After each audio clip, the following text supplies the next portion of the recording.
2024 లేదా 25లో డిగ్రీ లేదా బీటెక్ చదివారా? సాఫ్ట్‌వేర్ జాబ్ కోసం ఎదురు చూస్తున్నారా? అయితే కోడ్ జ్ఞాన్ 100 డేస్ కోర్సులో చేరండి. జాబ్ సాధించండి. నమస్తే వెల్కమ్ టు సుమన్ టీవీ. నేను మీ యాంకర్ శ్రీ. రైట్ నో మనతో పాటు ఉన్నారు హైకోర్టు అడ్వకేట్ అలగరి రవీంద్రనాథ్ గారు. అండ్ చాలా మంది ఎవరైనా కూడా ఇంట్లో ఫ్యామిలీ మెంబర్స్ ఏదైనా ఒక ప్రాపర్టీ కొనేటప్పుడు, ఎస్పెషల్లీ ల్యాండ్కి సంబంధించి ప్రాపర్టీ మనం కొనేటప్పుడు వాళ్ళ పిల్లల పేరు మీద ఈ ల్యాండ్ రిజిస్ట్రేషన్ చేస్తే బాగుంటుంది అని ఆలోచిస్తారు. మరి నా పిల్లలు మైనర్, వాళ్ళ పేరు మీద ల్యాండ్ రిజిస్ట్రేషన్ చేయొచ్చా అన్న డౌట్ ఉన్న వాళ్ళకి ఈ వీడియో ద్వారా ఒక కంప్లీట్ ఇన్ఫర్మేషన్ ఇవ్వడానికి మనతో పాటు అయితే హైకోర్టు అడ్వకేట్ అలగరి రవీంద్రనాథ్ గారు ఉన్నారు. మరి దీనికి సంబంధించి చట్టం ఏం చెప్తుందో అడిగి తెలుసుకునే ప్రయత్నం చేద్దాం. నమస్కారం అలగరి రవీంద్రనాథ్ గారు.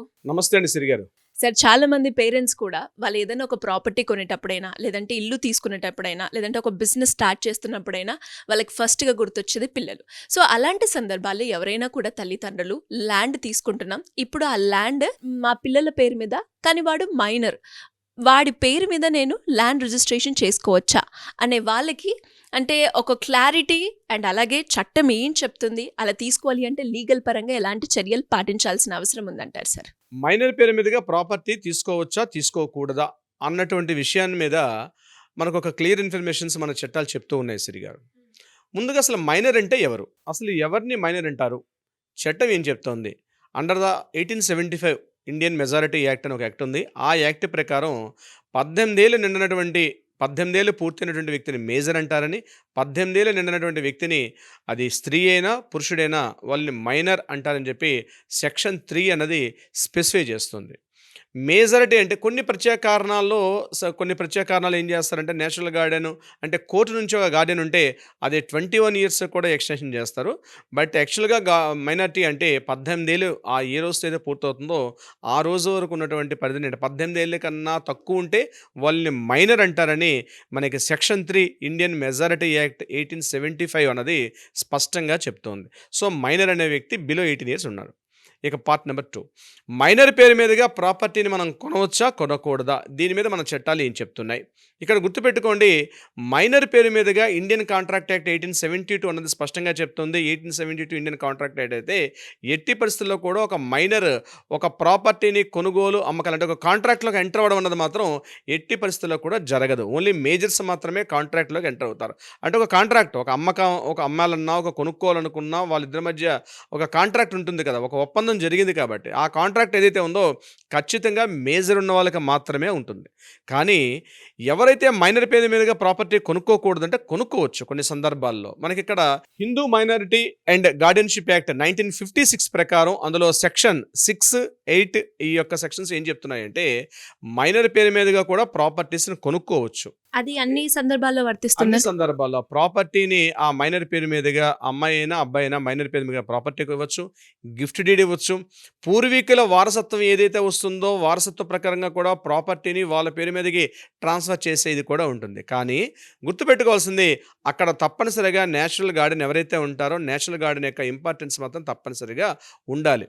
లేదా అట్లీస్ట్ ఒక లీగల్ గార్డెన్ కూడా అక్కడ ఉండాలి. Without legal garden, without national garden లేకుండా రిజిస్ట్రేషన్ ఆఫీసులో వాళ్ళ పేరు మీదుగా ప్రాపర్టీ ట్రాన్స్ఫర్ చేయాలన్నా, అని నేను చెప్పినట్టుగా ఒక సేల్ డీడ్ అయినా గిఫ్ట్ డీడ్ అయినా లేదా ఒక ప్రాపర్టీ భాగపంపకాలు పూర్వీకుల ఆస్తి యొక్క వారసత్వంగా వచ్చినటువంటి ప్రాపర్టీని చేయాలంటే కూడా ఖచ్చితంగా వితౌట్ నేషనల్ గార్డెన్ లేదా లీగల్ గార్డెన్ ఇవ్వకుండా మాత్రం ఎట్టి పరిస్థితిలో ఉండదు.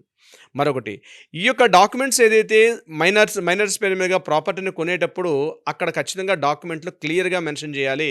పలానా మైనర్ పేరు మీదుగా property acting as a national garden అని చెప్పి అక్కడ మెన్షన్ చేయాలి డాక్యుమెంట్లో. అంటే మైనర్ పేరు మీదుగా ప్రాపర్టీని తీసుకునేటప్పుడు అతను మేజర్ అయిన తర్వాత బై డిఫాల్ట్ అతనికి దాని మీద పూర్తి హక్కులు వస్తాయి.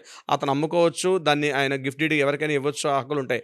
బట్ ఆయన అప్ టు మేజర్ అయ్యేంత వరకు కూడా ఆయన యొక్క ప్రాపర్టీని సంరక్షణ బాధ్యత మాత్రం నేషనల్ గార్డెన్ అంటే తల్లి కానీ తండ్రి కానీ, లేకపోతే లీగల్ గార్డెన్ అంటే పేరెంట్స్ ఎవరో లేకపోతే ఒక నేషనల్ లీగల్ గార్డెన్ ఎవరో ఒకరిని అపాయింట్ చేసుకుని లీగల్ గార్డెన్ త్రూగా మాత్రమే డాక్యుమెంట్ని తీసుకునే అవకాశం ఉంటుంది తప్ప వితౌట్ లీగల్ గార్డెన్ లేకుండా లేకపోతే లేకపోతే నేషనల్ గార్డెన్ ఎవరు లేకుండా మైనర్ పేరు మీదుగా ప్రాపర్టీని అనేది కరెక్ట్ కాదు. మైనర్స్ పేరు మీదుగా ప్రాపర్టీని అయితే ఉండేటప్పుడు వాళ్ళు అమ్మాలంటే తప్పనిసరిగా మళ్ళీ నేషనల్ గార్డెన్ ఉండాలి. ఒకవేళ మైనర్ పేరు మీదుగా ఇప్పుడు చాలా చోట్ల ఏమవుతున్నాయంటే ఈ వివాహ బంధాలు, ఫ్యామిలీ ఇష్యూస్ బాగా పెరిగిన తర్వాత ఈ భార్య పేరు మీదుగా ప్రాపర్టీని పెట్టుకోవడం కన్నా మన పిల్లల పేరు మీదుగా ప్రాపర్టీ పెట్టుకుంటే బాగుంటుంది అన్నటువంటి ఒక ఆలోచన అన్ని చోట్ల పెరుగుతుంది. అటువంటి సందర్భాల్లో మాత్రం తప్పనిసరిగా తన పేరెంట్ ఎవరైతే మదర్ కావచ్చు, ఫాదర్ కావచ్చు, ఎవరో ఒకరు నేషనల్ గార్డెన్ యొక్క ఇంపార్టెన్స్ అనేది లేకుండా ఆ యొక్క ప్రాపర్టీ అనేది అక్కడ జరిగే అవకాశం అయితే 80% లేదు. కానీ ప్రాపర్టీని మాత్రం కొనుక్కునే అవకాశం ఉంటుంది. బట్ ఆయన బిహాఫ్ ఆఫ్ ఈ యొక్క అక్కడ నేషనల్ గార్డెన్ ఉంటూ ఆయన పేరు మీద చేసుకోవచ్చు. ఇక పెద్ద పెద్ద హిందూ మనకి అన్డివైడెడ్ షేర్స్ ఉంటాయి. అంటే హిందూ అవిభాజ్య కుటుంబాలు అంటారు. చాలా పెద్ద కుటుంబాలు ఉంటాయి. ఆ పెద్ద పెద్ద కుటుంబాల్లో భాగపంపకాలు చేసుకునేటప్పుడు ఇంకా పిల్లలు మైనర్ ఉన్నారండి వాళ్ళ పేరు మీద ఇంకా కాదని చెప్పి కొంతమంది ఏం చేస్తారంటే వాళ్ళ ఉన్నప్పటికీ కూడా వాళ్ళ పేరు మీదుగా గార్డెన్గా ఒక లీగల్ గార్డెన్ ఒక పర్సన్ రిప్రజెంటేషన్ చేసుకుంటూ వాళ్ళ పేరు మీదుగా భాగపంపకాలు చేసుకోవచ్చు. అంటే పిల్లల పేరు మీద కూడా ప్రాపర్టీని ట్రాన్స్ఫర్ చేసుకునే అవకాశం ఉంటుంది. అంటే మనకు 1908 చట్టం ప్రకారం రిజిస్ట్రేషన్ యాక్ట్ ప్రకారం తప్పనిసరిగా రిజిస్ట్రేషన్ చేసుకునేటికి అట్లీస్ట్ ఏజ్ అనేది 18 ఏళ్ళు నిండి ఉన్న వ్యక్తికి మాత్రమే డైరెక్ట్గా రిజిస్ట్రేషన్ చేసుకోవడం కానీ, అమ్మడం కానీ, కొనుగోలు కానీ ఇట్లాంటి చేసే సందర్భాల ప్రకారం మన చట్టాలు ఉన్నాయి. సో మనకు ఓవరాల్గా మనకు ఉన్నటువంటి చట్టాలు ఏం తెలియపరుస్తున్నాయి అంటే ఒక మైనర్ పేరు మీదుగా ప్రాపర్టీని కొనుక్కోవచ్చు, గిఫ్ట్ డీడ్ చేసుకోవచ్చు, అట్ ద సేమ్ టైం ప్రాపర్టీని భాగపంపకాలు కూడా చేసుకోవచ్చు. కానీ అక్కడ నేషనల్ గార్డెన్ లేకుండా లేదా లీగల్ గార్డెన్షిప్ లేకుండా ఆ యొక్క ప్రాపర్టీని ఆయన అమ్ముకోవాలన్నా కొనుక్కోవాలన్నా ఆ డాక్యుమెంట్ అనేది ఇన్వాలిడ్ అవుతుంది.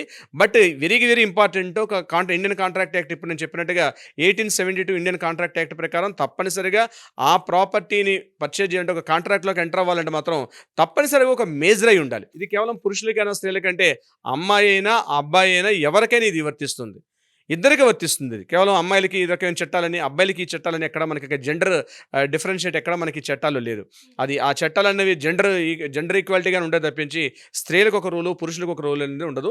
వారసత్వంగా అయితే మాత్రం ఆ చట్టాలు ఏదైతే చెప్తున్నాయో వారసత్వ ప్రకారంగా ఆ చట్టాల యొక్క భాగపంపకాల అమ్మాయి అయితే ఎలా వస్తుంది, అబ్బాయి అయితే ఎలా వస్తుందని మాత్రం అక్కడ చిన్న చిన్న స్వల్పంగా ఉన్న డిఫరెన్షియేట్ ఉండొచ్చు. కానీ అతని పేరు మీదుగా మన పిల్లల మీదుగా ప్రాపర్టీ కొనుక్కోవచ్చు అంటే ఖచ్చితంగా కొనాలి. బట్ డాక్యుమెంట్ మాత్రం రాసుకునేటప్పుడు ఒక లీగల్ ఒక వెరిఫైడ్ డాక్యుమెంట్ పర్సన్ తోటి రాసుకుంటే ఆ లీగల్ వెరిఫైడ్ డాక్యుమెంట్ పర్ఫెక్ట్గా స్క్రూటనైజ్ చేసి నీట్గా ఉంటుంది. లేకపోతే రిజిస్ట్రేషన్ ఆఫీస్లో స్టాండర్డ్ ఫార్మేట్ పెట్టి చేస్తే ఆ డాక్యుమెంటేషన్ కొన్ని తప్పులు దొరికే అవకాశం కూడా ఉంటుంది. సో బిఫోర్ దట్ ఏంటంటే మైనర్స్ పేరు మీదుగా ప్రాపర్టీ కొనుక్కోవచ్చా కొనుక్కోకూడదా నిరభ్యంతరంగా కొనుక్కోవచ్చు. బట్ నేషనల్ గార్డెన్ మాత్రం లేదా లీగల్ గార్డెన్ మాత్రం మ్యాండేటరీగా ఉండాల్సిన అవసరం అయితే ఉంటుంది శ్రీ గారు. అండ్ అదే విధంగా సార్ కొన్న తర్వాత కొన్ని రోజులకే కావచ్చు లేదంటే ఒక సంవత్సరంలోనే మళ్ళీ తిరిగి ఆ ప్రాపర్టీని సేల్ చేయాలి అన్న సందర్భాల్లో ఎలా ఉంటుంది సార్? అప్పుడు కూడా ఇదేనండి. మైనర్ పేరు మీదుగా ప్రాపర్టీని నమ్మొచ్చు అంటే ఒకసారి కొనుక్కున్నాక మైనర్ పేరు మీదుగా ప్రాపర్టీని సేల్ చేసే అవకాశం లేదు. నేషనల్ గార్డెన్కి రైట్స్ ఉంటాయి.